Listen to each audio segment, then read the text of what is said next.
In this video I'm going to show you how you can set up your blog so it looks good and the content on there is easy to read so your teachers can see what you've written and all the information you've added. So I've got my blog here, I've got a few others as well, so you need to be aware of which blog you're opening if you do have other ones. So I'm going to go into my maths blog now, and what I will see is my blog dashboard, and see I've got quite a few options down here. What we're going to do is go into the template option first and have a look at how we can customize how the page looks. Now by default I've chosen the simple layout, but you can see there's quite a lot of different templates and styles we can see here. So for example there's this one, which is quite a nice one.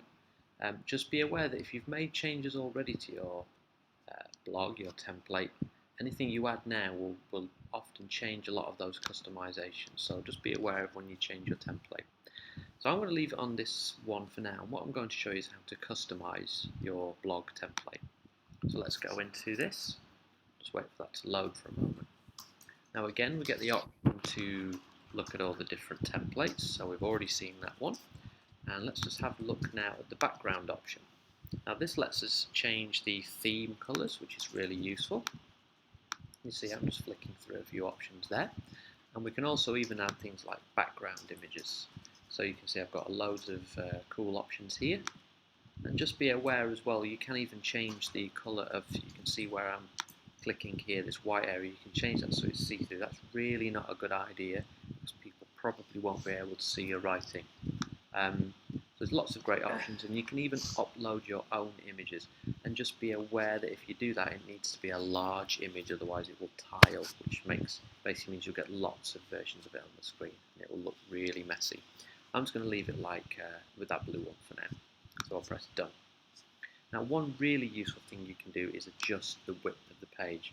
I've had a look at quite a few of your blogs so far, and one of the issues I'm seeing is that this is very narrow and it's only taking up 900 pixels. Now the average Mac screen is about 2000 pixels, so let's try and make use of some of that screen space by dragging this out.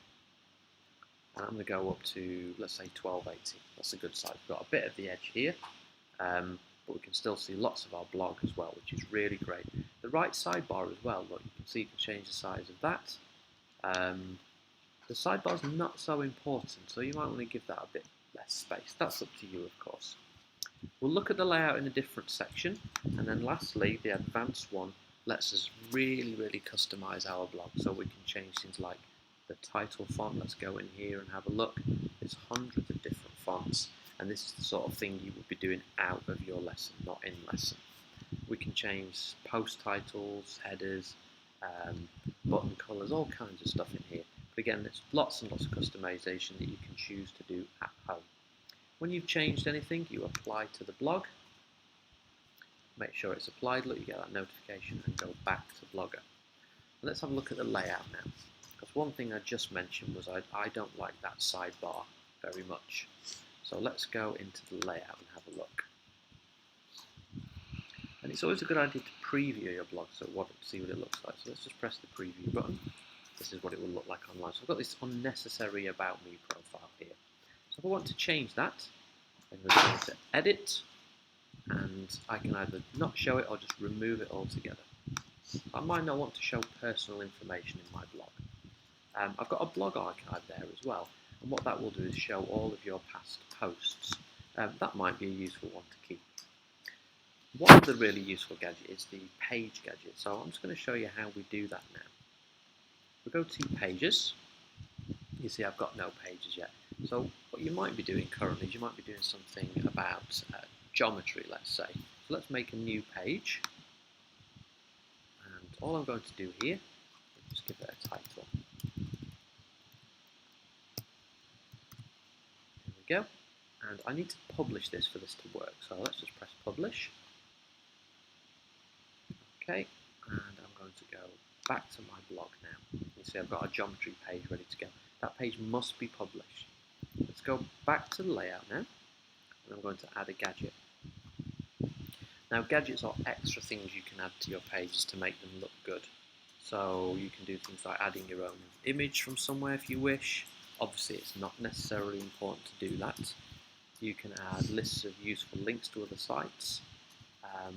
Popular posts are a good one, so if people have been reading your blog online and your blogs are available for people to view, you can see which are the most popular ones that people have read.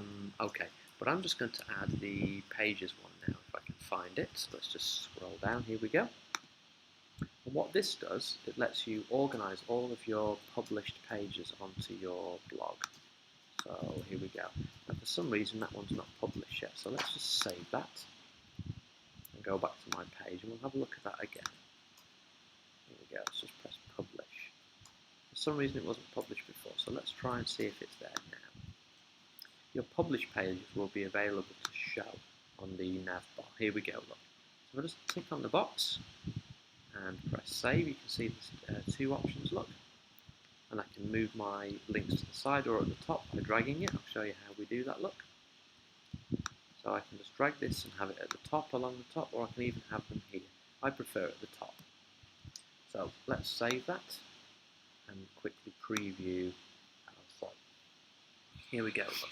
So I've now got a home page and a geometry page. So I can add all my posts on my geometry site. So if we're doing a unit on geometry, I can add all my blog posts there.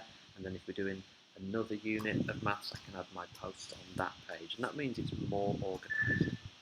So that quick video is how to set up your blog to make it look good and make it easy to use and to organise it a little bit.